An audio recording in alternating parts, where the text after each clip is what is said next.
Hello, everyone. Good morning or good afternoon, depending upon where you are. My name is Daniel Moyer. I'm one of the sales support trainer here at Briggs Stratton Simplify Power. Today, what I got is a new training. I'm really looking forward to giving it to you, everyone. We're going to be talking about how battery energy storage systems and generators can complement each other rather than compete.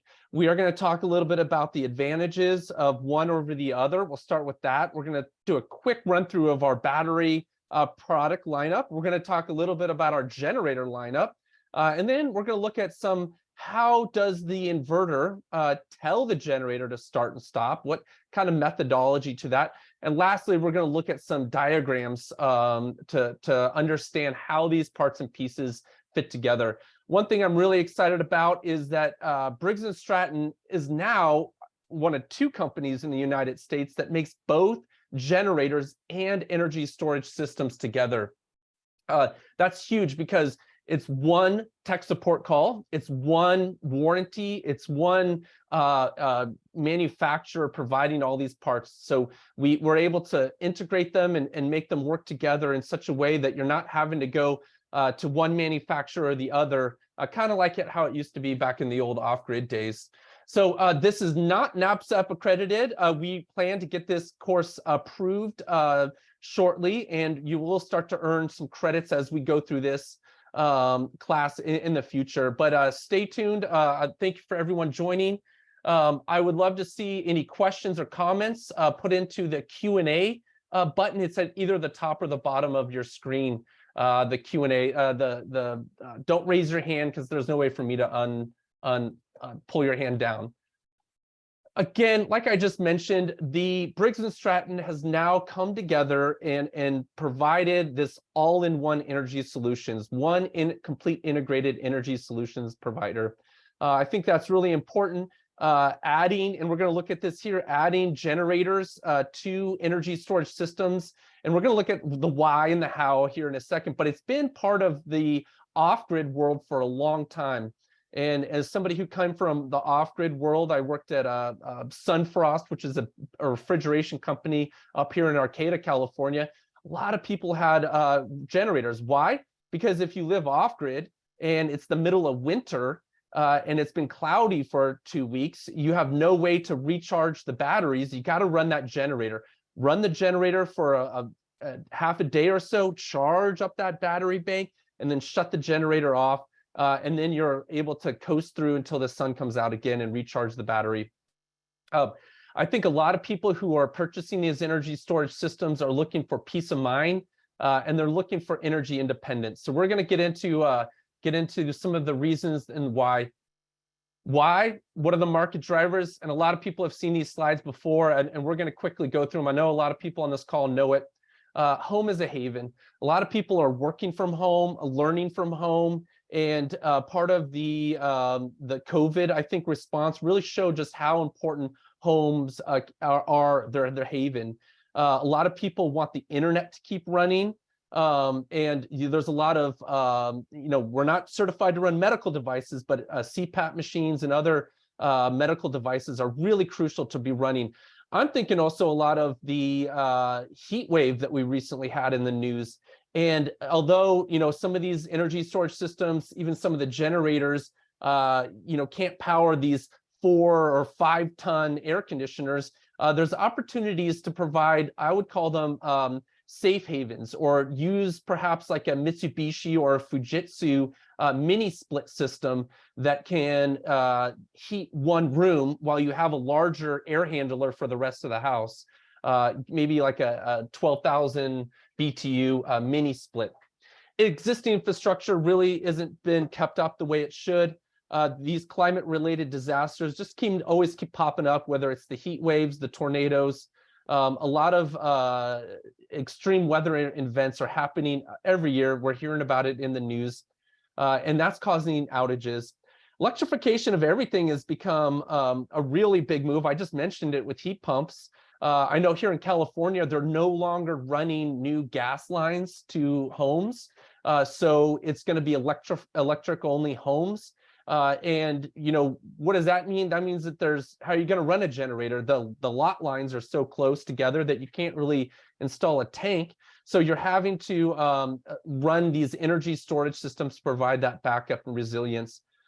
One thing I've also noticed is people driving a lot more EVs, electric vehicles. And if there's a disaster and the grid is down, how do you recharge those EVs? And, a lot of these electric vehicles, everybody's thinking of vehicle to grid, and that's going to come along. And, we have some of the hardware and software ready to go to leverage that when the time comes. But how do you recharge a car, right? You've already driven it around. The last thing you want to do is discharge it to your home. Well, you can run a generator, run a 26K generator, charge up your home's battery, charge up your car battery, and then shut that generator off and have resilience on both of them. The last thing I want to do is discharge my car to provide power to my home when I might need to go drive somewhere and get out of town if I need to have to. The availability of rebates and tax and credits is really important here. With the new IRA, you're now allowed to install energy storage systems without having solar connected to it and still leverage that 30% tax credit. So you can take an energy storage system alone, install it, and then have that backup provided and still get that 30% tax credit.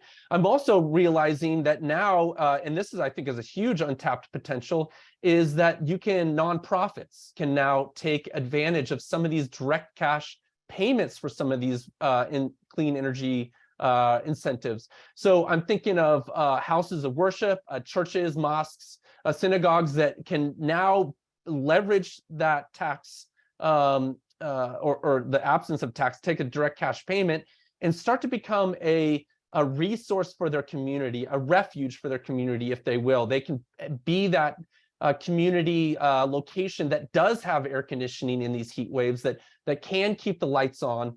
And by having this ability to leverage these cash payments, now let some of these projects pencil out that didn't otherwise make sense to them.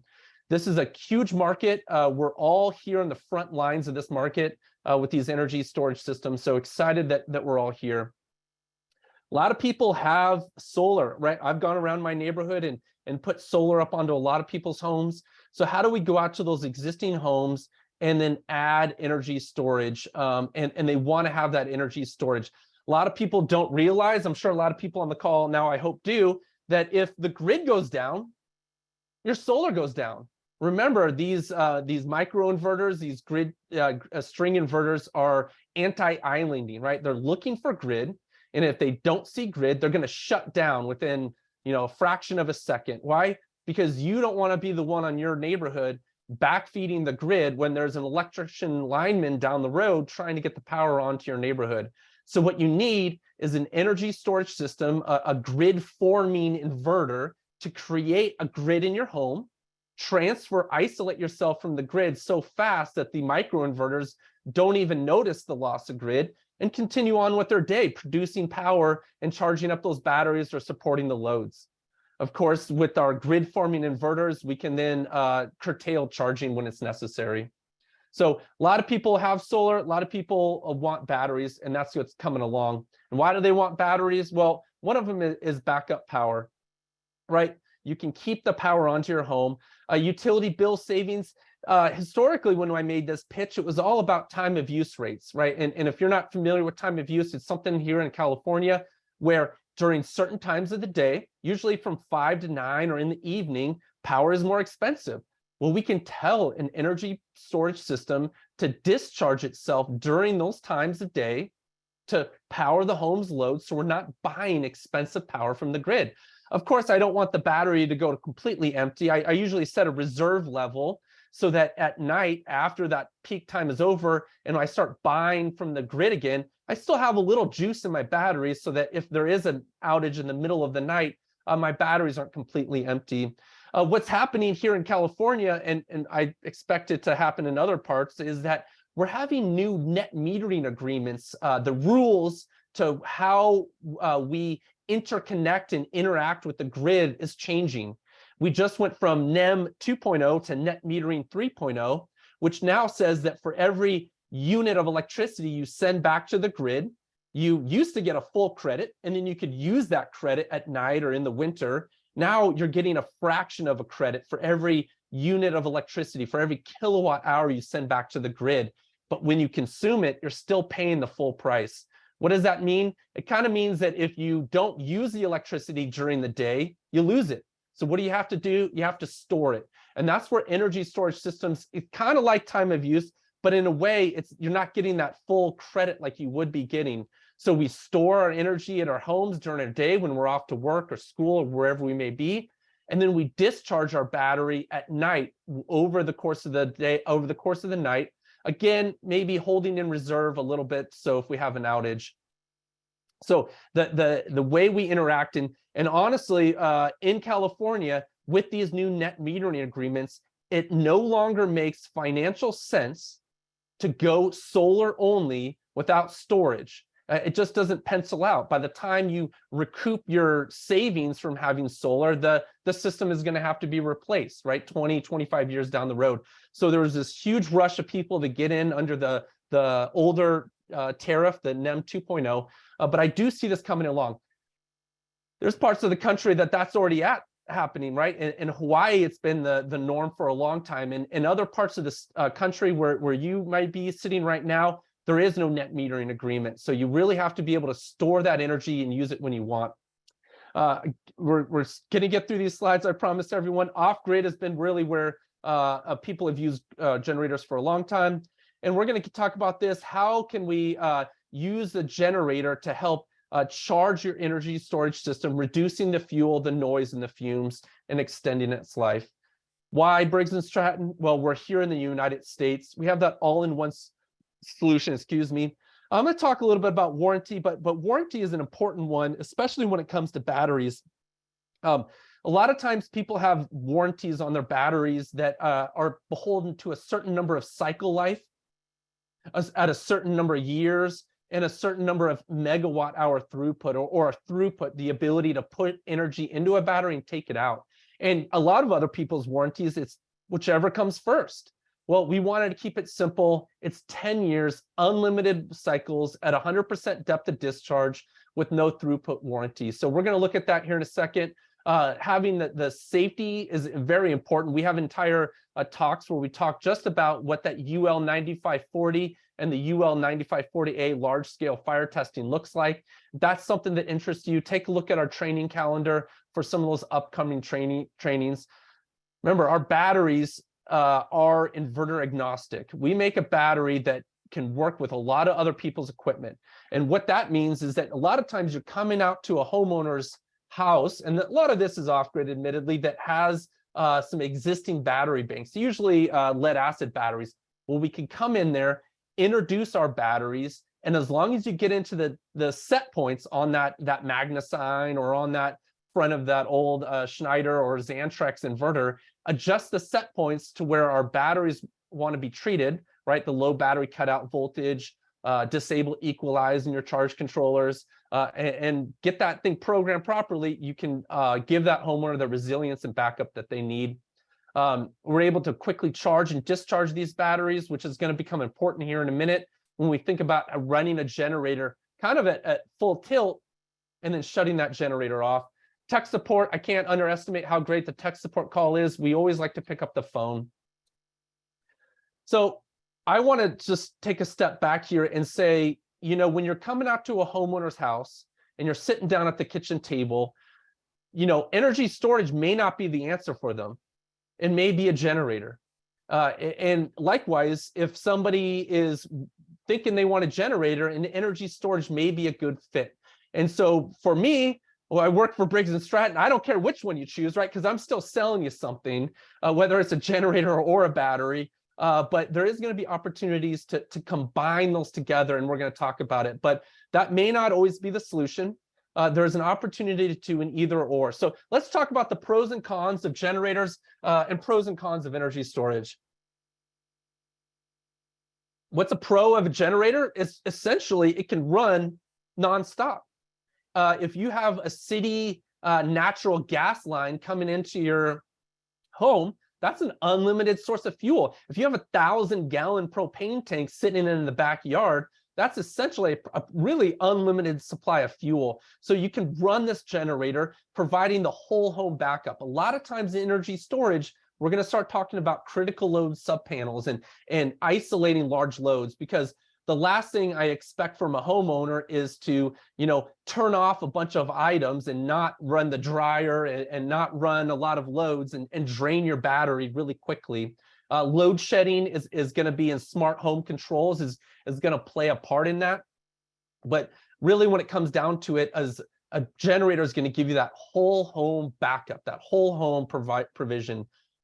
There's lower upfront costs with the generator, just plain and simple. Even without having a 30% tax credit applied, you're still looking at less installation costs. Usually, we send a couple guys out to run electrical, a couple guys for one day, gas lines for one day. We'll come out and pour the pad that first day, and then put the generator on, make our connection. So it's usually a 2-day install. With energy storage, especially if you're doing solar on the roof, it can turn into a 3 or 4-day install. Now, next thing I want to talk about is the pros, right? I say not dependent on solar insulation. So what I mean by that is that there's a lot of homes that are in the forest. There's trees. There's a lot of homes that have a small south-facing roof. So I can't even put solar on your house. I can't even that's not even really an option to put solar on the house. In a way, I'm talking about energy storage and solar together, because if you don't have solar, you really don't have a way to recharge the battery unless you do add a generator to it. So not dependent on solar installation. So if you have a cloudy or northerly climate in the woods, there's no solar, the generator may be that opportunity for that backup. And that's different than, say, somebody that has the most solar, biggest south-facing roof, and they're in the Phoenix, but it's still, the solar is not going to do anything when it's nighttime or when it's cloudy. So when it's nighttime and it's cloudy and the batteries are starting to get drained, how do we recharge them? Well, we can recharge them using a generator. Some of the cons of a generator is safety. There was a lot of news about carbon monoxide poisoning. That's why there's specific codes that require us to put these generators a certain distance away from any openings in the homes, whether it be a dryer vent or a window or a door. The fuel, I mentioned earlier, it's an unlimited supply of fuel, and usually costs don't matter when it's an outage, but that fuel does cost money. We're having to do oil changes, replace the starter battery, air filter changes is going to be a situation where you have to worry about that. I would also say installation location. So I mentioned just a second ago that you have to install these generators kind of out in the yard. And a lot of times it's not in the most convenient spot. With energy storage systems, although this may change in the jurisdiction you're living in, you usually you can put the energy storage systems on the side of the house and maybe build something so you're kind of hiding it a little bit. Or maybe we could put the energy storage system in your garage, so you're not really seeing it as much as you would see this kind of generator sitting out in the middle of the yard. They're noisy. I don't need to explain that. They generate fumes, and you do have to run gas lines. Gas lines, it's not the hardest thing to do, but you got to get the threader out, and you got to make sure we're sizing those lines appropriately.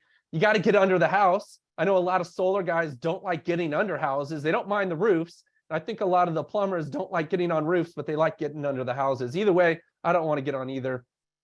Energy storage. Pros. Eco-friendly. A lot of people who go solar storage don't do it because of they want to help the environment, but they do it for backup and to provide power. But at the end of the day, you are being part of the solution and not part of the problem with the environment. Potentially safer, I say potentially safer. With our batteries, we have proven through those UL tests that I just showed you, and through our safer chemistry and safer form factor, that we're able to be safer. But there are other chemistries on the market, other battery chemistries and other form factors that I would say aren't as safe, and you could potentially have some real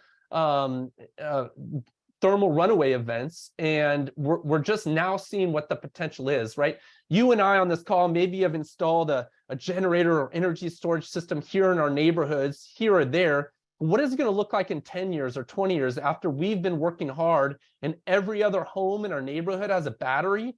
And what does it look like when some of these things go into thermal runaway for the first responders? So I put that in the pro. Save money on electrical bills. So a generator is just sitting there, right? A generator just sits there waiting for an energy outage. It doesn't do anything. And there's an exception to that here in a demand response generator. I'm going to talk about it in a minute. But that inverter, an energy storage system, is a grid interactive device that's going to be able to do time of use arbitrage, help store batteries power during the day, and then discharge it at night to participate in those new net metering agreements. Also participate in demand response. So it's actually going to generate money, right? What's the payback on a generator, right? There's no payback on the generator, but there can be a pencil out a payback on these energy storage systems, especially if you're in a area that has high electrical rates. 30% tax credit we already talked about. What about the transfer time, right? So with the generator, boom, power goes out. And and you hear the generator kind of warm up, start up, and then that make before break transfer occurs. Well, now you got to go reset all of the clocks in your home. The router, the modem and the router have reset. That's going to take a few more minutes to turn back on. Not a big deal, but again, the inverters, right? The inverter has like an 8 millisecond transfer time. A lot of times you don't even know your power went out. You don't even see the lights flicker. And the only reason you know is because you look across the street and you see your neighbor's power is out. They're quiet. They do cost more money up front. We're usually only backing up critical loads. I would say potentially more complex warranty, kind of hinting at what I said before, is that there's a lot of clauses and kind of details in other people's warranties. A lot of guys do not like pulling critical load circuits. So you got your main panel, main distribution, maybe it's a meter main, but now I got to like pull out. I'm going to let the homeowner choose 8 circuits to pull out of this main, and we got to relocate them. Well, now I got to wire nut them all up, and I got to pull them back out, and now it's not the funnest thing to do. Energy storage do not have as much power or energy, right? Power is the ability to provide watts, right? To provide an instantaneous power, whereas energy is the fuel tank. And I'm going to talk about this in a second. And that's why we do critical loads backup panels. Hey, Daniel, Nathan here. Nathan, thanks. welcome. I just wanted to interrupt. We've got a couple of questions here. So John is asking if we'll be sending this presentation out. So John, yeah, Daniel will be sending a slide deck out, and you'll all also get a copy of the recording.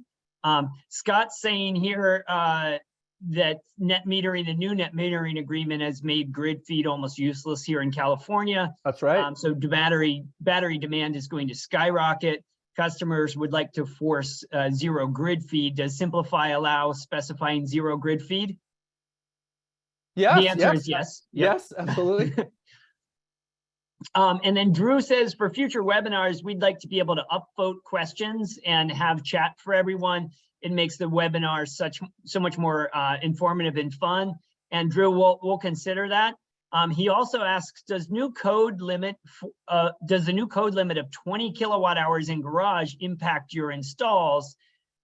He says it's a dumb code considering there are two 120 kilowatt hour Teslas in the same garage. Yes, it can limit installs in garages. Outdoor battery installs can help. But that's a excellent point, Drew. You're parking 100 kilowatt hour electric vehicles in the garage, but you're not allowed to mount more than 20 kilowatts on the wall. And a lot of times with those UL 9540A readings allows you, if your jurisdiction is, your AHJ is up to their knowledge, a lot of times you can allow more energy storage in specific locations if you can prove that you have a safe battery with documentation and get letter memorandum of understanding through the Nathan, I think I want to power through some of these slides. We're already about 25 minutes in, and then let's address some of the questions, unless we have a really good one that kind of pertains. All right, sounds good. Well, let's keep going. Thank you. A lot of people who do generators or energy storage, I just want to show here is, think of the batteries as a fuel tank. Think of the inverter as the engine, right? And the idea behind the energy in the batteries is that you don't have to wait for the propane truck to drive down the driveway. You can refill your fuel tank with solar, or potentially running a generator as well. So I just want to make sure we understand that. This is what we're going to run through. We're going to look at some more of these in depth here in a second. What do we have on the left? We got grid feeding into a meter can, feeding into an automatic transfer switch, normally flowing right to your loads. If the grid goes down, this automatic transfer switch will switch, the generator will start up, maybe not in that exact order, and then go ahead and start back feeding this panel. Disconnect yourself from grid through the generator. On the right here, we got grid, we got our meter can. In this example, we have non-backed up loads. What we're going to do is feed the inverter, and then we're going to move our backed up loads up to this upper panel here, and we have batteries. So if the grid goes down, the transfer switch is built into the inverter. The inverter itself is looking for grid and is going to isolate itself, prevent it from backfeeding the grid, and provide power to the load. What you're not seeing in this picture, and we're going to look at this here in a second, is solar and how you potentially could be backfeeding. Our battery lineup. Phi and Amplify are batteries on the far left. You can put those in the boss cabinets. We even could put them in an access cabinet. On the right is our new inverter and our new battery, the 4.98 kilowatt hour battery. That inverter you see in the middle has 3 ports: a bidirectional grid port, a load out port, and a gen in port. That battery on the left is now outdoor rated, that can hang on a wall. And what you're seeing on the right is the app. And the app, I think, is very important. That's what homeowners interact with. They're no longer going out to look at the Xantrex inverter and checking the voltage of their batteries. They're looking at an app, and that app allows them to do some changes to it. The app also allows the installers to do remote reconfiguration. The app allows installers to keep an eye on their homeowner systems for error codes, which is always a great customer service thing when you can able to proactively call a homeowner, letting them know, I noticed an error, I'm sending a truck tomorrow, sit tight, we'll be there to help you out. Also, these apps allow over-the-air updates that allow us to add features that are already there in the hardware side, but add features through software updates. I just want to point out that, you know, I say good, better, best, but they're all good, right? They're all the best. It's just what you're kind of looking for. That picture, the battery on your far left, is a battery that we provide that does not have closed loop communication capabilities, right? It still has a battery management system. It still has a built-in breaker. But if you're going to be pairing our batteries with equipment that doesn't have closed loop communications, like that old Xantrex that I keep talking about, or other old piece of equipment, that there's no reason to buy a battery that can talk to something if that other piece of equipment can't listen. Go ahead and leverage that Phi battery. In the middle is the Amplify, and the Simplify is on the far right. Those do have closed loop communication capabilities that can transmit its state of charge, transmit its temperature, that can allow the inverter or charge controller to slow its charge rate to warm that battery up. The middle battery is not outdoor rated, so you'd have to put it in one of our cabinets. Like you see here, the Boss 6 or the Boss 12 cabinets. And when you do leverage these cabinets, we do have those UL certifications. That Simplify battery, the 4.98 battery, can be mounted outside. I like the access cabinet. I think it's great. What it does is it kind of simplifies the wiring for the installer. There's already terminal blocks in there. There's a nice battery shelf for 2 sets of batteries, and then we can put your inverter right up top. We'll either put our inverter in there or put a Solar 12K up top, and we do pre-program the inverters to some extent you do still need to go through the commissioning process and make sure all of those settings are still retained in the system. One quick thing before we get through the products here is there's a lot of hype right now around high voltage battery solutions, especially with the SolArc 30K and the SolArc 60K that just hit the market. We do have high voltage solutions specific to that product and other large scale products. I mean, these can go into containers. So if you have a large system, email us and I'll connect you up with the projects team. This isn't an extreme environments training. We do have training on environments. I do want to mention it quickly that as we're seeing the adoption of batteries spread to other parts of this country and other parts of this world that hadn't otherwise seen it in northern climates like the Montanas, the Michigans, in Canada, cold weather is going to start to play a role. That cabinet that you saw just a second ago can be insulated. We can put battery heaters in there. We can slow the charge rate that I just mentioned through the communications. If it's something that interests you, stay tuned for another webinar. The warranty, I already mentioned this. There's no throughput warranty regulation or requirement or cycle life. Lithium iron phosphate is the safest of the chemistries. Cylindrical cells. I see a lot of people in the industry moving away from the cobalt to this, so it's not necessarily an advantage, but something that's helping out. Nathan, maybe we should do a couple questions. Do we have any good ones? I've been answering a couple. So there was one good one that came in here. So first off, Drew wanted to thank you for the good response on code there. But one that came in and asked if the batteries can simultaneously supplement other power sources to supply loads. In particular, he was asking if there was a generator not capable of fully supplying the load demands, can the batteries supplement that power? And my response is yes, up to the 6,000 watts per inverter. So if you have one inverter and you maybe only had 4,000 watts coming in from a generator, the battery can add that additional 2,000 watts to help support the loads. If you had a couple of inverters paralleled, again, the same thing, up to the 12,000 watts of continuous load. And one note that I will make is that the batteries, solar, utility, can all be kind of combined to support load output. And there are priority settings within the inverter that you can choose what source you want to use as the primary source, with the second and third backups set as well. So I think, Daniel, let's keep going. We'll okay. I'll try to interrupt you if there's some important ones that come in. And again, we'll take time to answer all of these at the end, but we want to be respectful of people's time. Yeah, thank you, Nathan. Great. Yeah, this C rate of a battery is the rate at which a battery can be charged or discharged continuously relative to its capacity. So what we're showing here is a 75 amp hour battery at 48 volts.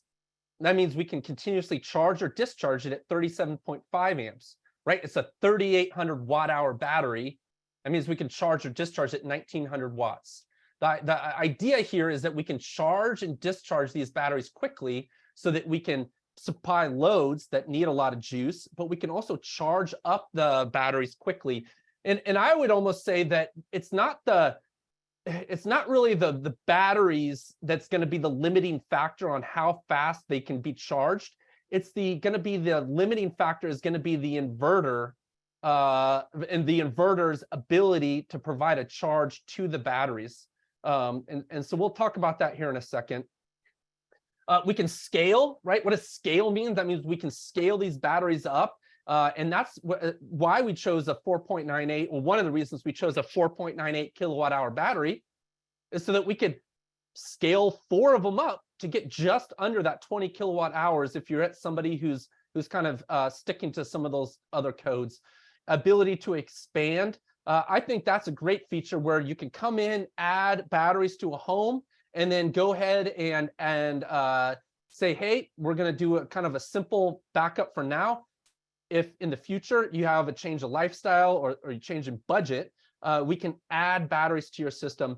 And I would also mention that you could theoretically do one of our inverters, grid tie in a state that has favorable grid tied net metering agreements, and then tell the homeowner that it's battery ready. We're going to go quickly through the generators and get into some of the meat of it here, but this is key to what we're doing. What you're looking on the left is these are air-cooled generators. The one on the left is our Power Protect 12.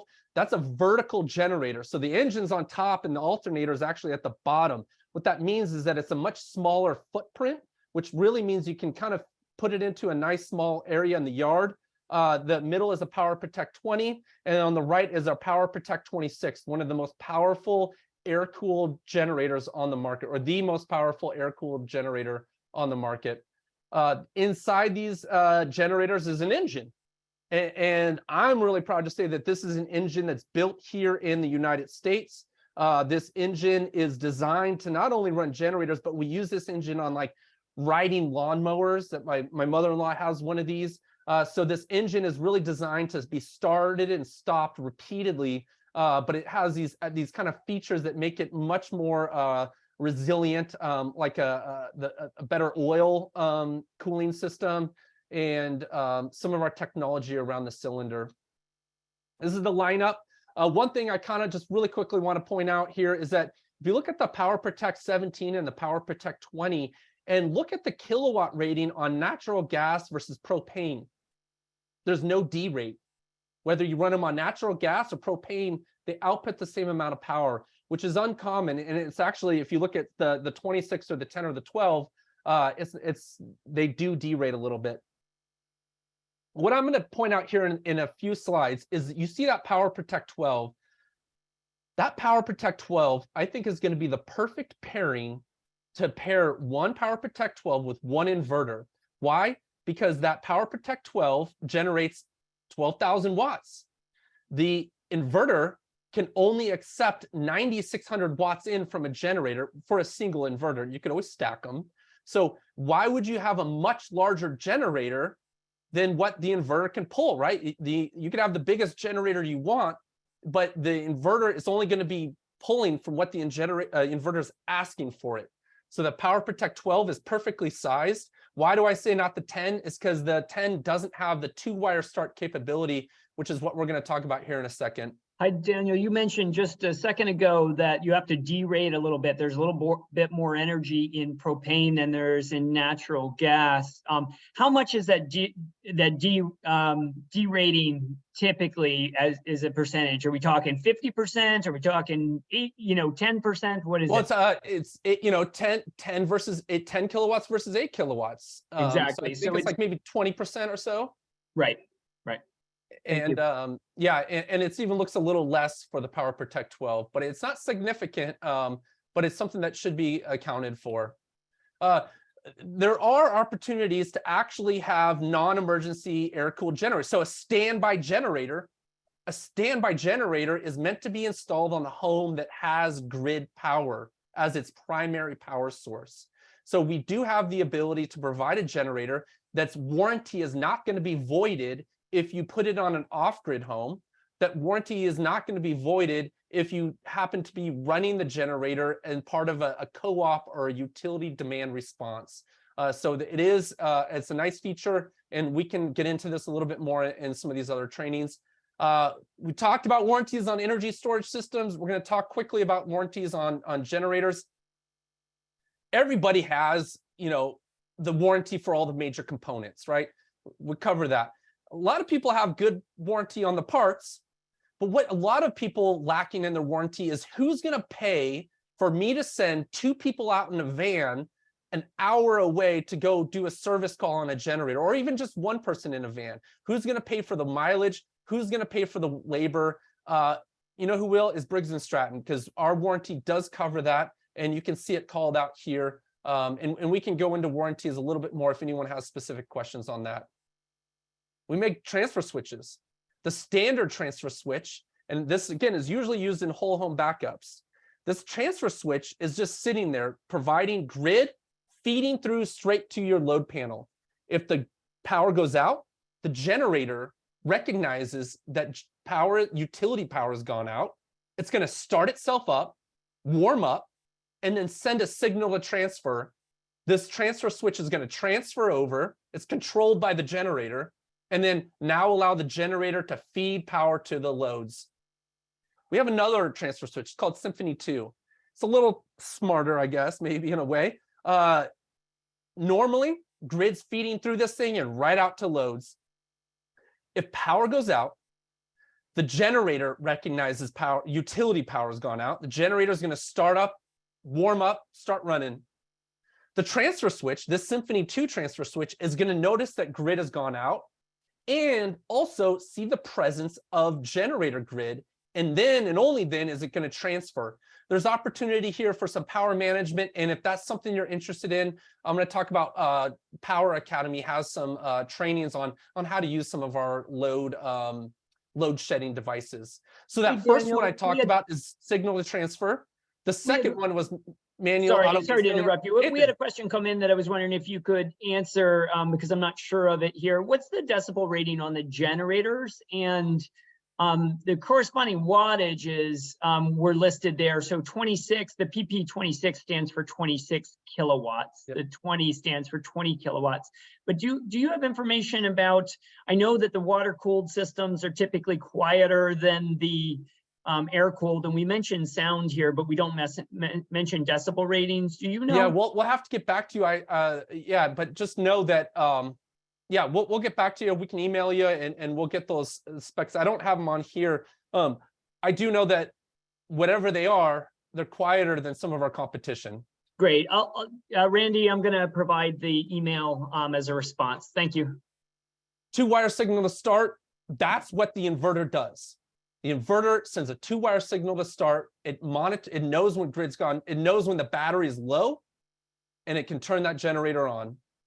Liquid cooled, these are huge systems that, again, I'm not an expert in, and we're going to have to look at that. Nathan, one reason I think that liquid cool is quieter is because it runs at 1800 RPM, whereas the air cooled is running at 3600 RPM. So why energy and storage, right? It's kind of a relatively new idea. It's been part of off-grid for a long time, but now that you can use one company's inverter, one person's battery, one person's app, and one person's generator to combine it together, it's reliable. The reason I show this picture is because this is, and I love these pictures because it's right out of the marketing, right? There's no concrete pad under that generator. There's no conduit. There's no gas lines. There's no drip leg in this picture. So this, you got to prepare homeowners for what these systems are going to look like in real life situations. There's going to be a lot of conduit. There's going to be a lot of boxes. There's going to be emergency stop buttons. There's going to be conduit coming in off the roof. I'm always blown away by how skilled you, the installers, can make these systems look, but it's never going to look like this. I just thought that was a kind of funny photo. What's not a funny photo is what your neighborhood could look like after a big disaster. So why would we want to combine energy storage and generators, right? To create that extra resilience. If it's cloudy out, if it's nighttime out, we can use the generator to charge up that battery, shut the generator off, and then coast on our battery power. The batteries, unless they have some way to recharge them, are only going to last as long as juice is in them. A lot of people say, well, what if I already have a generator? Can I add energy storage? Absolutely. In fact, you could add just the batteries and not have to add the solar, but tell the homeowner that it could be solar ready in the future. And I bet as soon as you add something that's solar ready, they're quickly probably going to buy solar, hopefully from you, but they might get another quote. Really, fuel for these generators can be hard or impossible to get in a crisis. I don't see, your natural gas pipelines shutting down, although I heard in Texas, during a hard freeze, some of their distribution lines cut off, but there's going to be long lines. And if you're having to, say, leverage a portable or something, or your gas station for your car, it's important to have resiliency, and that's what it creates. So power is out, your home generator is up and running, and what do you have? You got a couple lights on, you got the internet running, so you're really almost idling a generator most of the time, And so you're not really running the generator at the most fuel efficient point at which that generator could run. So what the idea is that we can put more load on that generator, get it up to around 70% load where it's most fuel efficient, run that generator kind of as hard as we can or as hard as we want to run it, and then shut it down and then rinse and repeat. You can use a generator to support loads and charge the batteries, or I'm going to show you an example here where we're just going to let the generator take over the loads and kind of let the battery system rest, I think is a word I'm hesitant to use, and let the energy storage take a break, and then let the solar recharge the batteries. But the point here is that we're really reducing the refueling, the maintenance, the fumes, the noise that comes with running these generators. Because of course, you know, we have our generators exhaust pointed right at our neighbor's house. So it's not only helping you out, but also your neighbors here as well. So how do we combine them? Well, we wire them together. Now, how do we communicate? We use what's called an automatic generator start or auto generator start. And so under certain conditions, namely when the battery is low, we close a signal, right? We close either a normally open or normally closed. Ours is normally open in our example, but you could use somebody else's generator that's normally closed. And then we short out that circuit, which tells the generator to turn on. And we always want to set that turn on voltage so that it's above the low battery cutout voltage of your batteries. And in our inverter, it's actually 1.5 volts above low battery cutout voltage. So in our system, the generator's always going to, if you have it properly hooked up, it's always going to turn on before your batteries get too low and go into protective mode. And one thing is that we're really careful of doing is that with our communicating batteries, remember I talked about this earlier, that they have closed loop communications, it can transmit its state of charge, it can transmit its voltage up to that inverter so that the inverter is making these decisions using the best possible information, the most accurate state of charge readings coming from that inverter. I mentioned this earlier, there's no reason to oversize a generator, right? There's a liquid cool down there, and that's a real installation. I love that picture there, that there's a pad there, and it looks like they've cleared away some of the vegetation. There's no reason to put a giant liquid cool on a small inverter because you're never really going to be able to leverage all of that power from the generator. Likewise, if you have too small of a generator, we want to be sure that we adjust the programming in our inverters so that we're not overtaxing that inverter. You know, I was thinking, well, you know, if we're shutting down a generator and starting it up over and shutting it down and starting it up, that's a lot of cold starts. Again, I mentioned earlier with that Vanguard engine that we have, it's meant to be started and stopped repeatedly, so it's not going to be a concern. Make sure you feed 240 volt into the inverter. Make sure you wire it into the generator input. Which generators can you use? I'd hope you use a Briggs Stratton generator. You don't have to, right? But it must have two-wire start. It must have that automatic generating, you know, automatic starting capability. And it's going to have those things in place to make sure that it can do it safely. Keep in mind that you can, the generator can start and stop itself without having that two-wire signal to start, like exercise mode, you know, burn off runtime. So keep that safety in mind that these generators can start unexpectedly. So there's different ways to disable that with switches and the like, so that you're just understanding that there's some safety related here. I already talked about normally open or normally closed. Here's our inverter. So you're going to run the output of the generator into the generator input of your inverter. You're going to run the two-wire signal to start out of your inverter into the generator. And on the side, the kind of larger ones, you got pins 4 and 5. It looks a little bit different, but it still pins in 4 and 5 on that upright. I think that's the Power Protect 12 there. This is right out of the manual. So we're going to run quickly through this. Let's start here on the right. Here's our battery feeding DC with some communication cables. Here's the rapid shutdown button. Here's some DC coupled solar. Here's our generator with the 2-wire signal to start feeding into our gen port. Here's our load out. This is critical loads. And here's grid. When grid goes down, this port deactivates. When grid is up and the batteries are charged and there's more solar coming in than loads are asking for it, the solar is going to flow back out onto the grid and be back feeding the breakers and going out to the main. I think I need to correct this. This breaker should be down here at the bottom, so we're not creating any hot spots on the bus bar there. You can use a portable generator. They're less expensive. A lot of people already have these portable generators. It's got to be 240. A lot of them don't have 2-wire start, so that means you got to manually start it and stop it. That means you got to be looking at the app to see when your batteries are getting low, when the batteries are full. I mean, you could run the batteries. It's just going to keep them floating. You don't want to float batteries on the generator.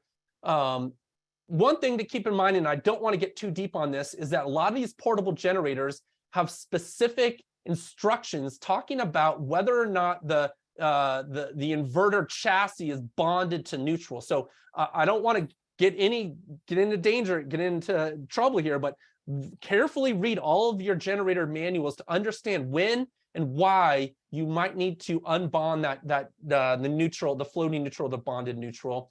I like to put an inlet on the outside of the house. Keep in mind that a lot of these portables can run on propane, which I love to do. I never put gasoline in my portable because it's going to gum up the carburetor, or I got to put Sta-Bil in it or something. If I'm always using a gaseous fuel, it's never going to, that carburetor is going to be clean.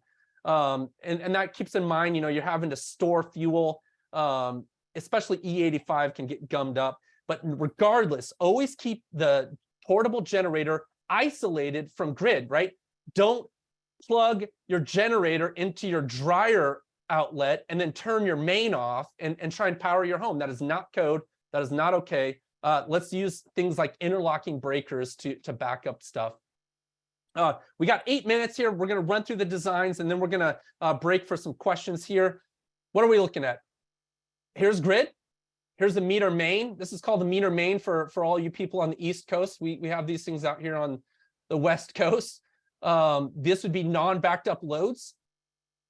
We're going to feed 40 amp breaker to our grid port. Out of our load port, we're going to be feeding critical load backed up.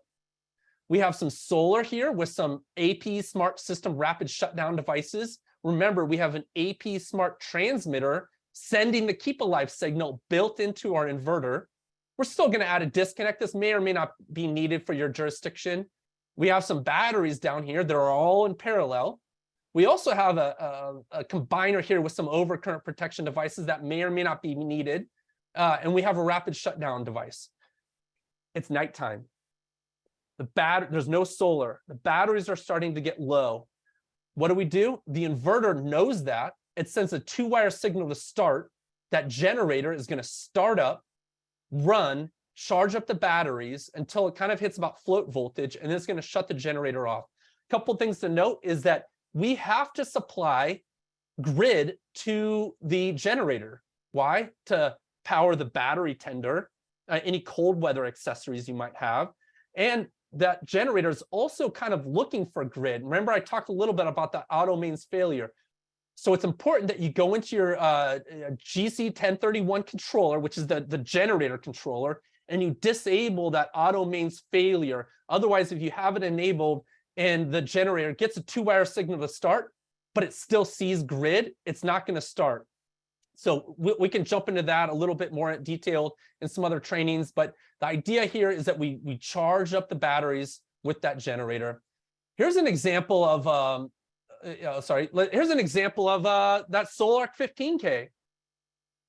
Right? Why do we like the Solarc 15K? Because it has 200 amp pass through with a service rated disconnect. We got grid. We got a meter can. We're going to feed 200 amps. And when grid's up and it's running, that 200 amps passes right through, right up to this 200 amp rated panel. And this is kind of a smaller load panel. You probably would want more breaker spaces than a lot of other homes, but you got a small house like mine, that might work. What else is happening? Well, we have a Tigo transmitter. In this case, the rapid shutdown transmitter is not built in. We're sending them up to these Tigo TS4F, I believe, up here. We got some batteries all in parallel. We probably want a few more batteries in this large scale whole home backup situation. What do we have down here is a Power Protect 26. Same idea. It could be nighttime. It could be cloudy. We're not connected to grid. We can start up that generator. That generator is going to provide power to not only cover these loads, but to also charge up the batteries. Off-grid, we warranty our systems for off-grid. A lot of other energy storage systems are not warranted for off-grid, and we're allowed to do that. In this example, essentially, there is no grid, and the main panel is simply the backed up loads panel. Here's an example of that portable generator. So we have somebody who has batteries on their home. They have some solar, and we have a critical load subpanel. So now the batteries are going dead.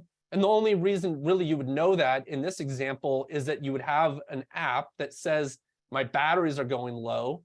What do I need to do? I need to roll out the portable, plug it into my inlet. And in this panel, which is, remember, where our critical load subpanels are being felt, up top, we have two pole breakers that have an interlocking breaker kit, which means that both breakers cannot be on at the same time. Normally, I would leave this system with the breaker going to and from the inverter on, so that in grid up situations, everybody's happy in that load panel. And I would simply turn that breaker off and open or close the breaker coming from our generator when the batteries are low. What does that do? It allows the generator to start powering up any loads that are on this critical load subpanel, and it disconnects, it completely isolates everything from this point on. So this all is going to just be sitting there without any loads on it, which is going to kind of allow the next day, say when the sun comes up, the solar is going to start kicking again and be able to recharge up these batteries here. The generator is not going to stop on its own, so you're going to have to stop it when you see that the batteries have gotten full, which you'll know through your app. One thing I like about this is that if the inverter ever fails or something happens where the inverter side of things is not working, you have an ability, kind of a secondary backup. You could theoretically run the generator into the gen input port, which is kind of similar to what we just talked about. In this example, though, the advantage of this example is that this would allow the portable generator to recharge the batteries and cover loads. I will mention, though, with all these diagrams, and I got my kind of disclaimer down on the bottom, when you guys got these designs, work carefully with us. Send us your designs. We have a whole team of sales application engineers that can work with you to help vet your designs and make sure what you're doing is going to work correctly. We're down to 2 minutes, so I know I'm going quickly, and we'll get here just in a few more slides.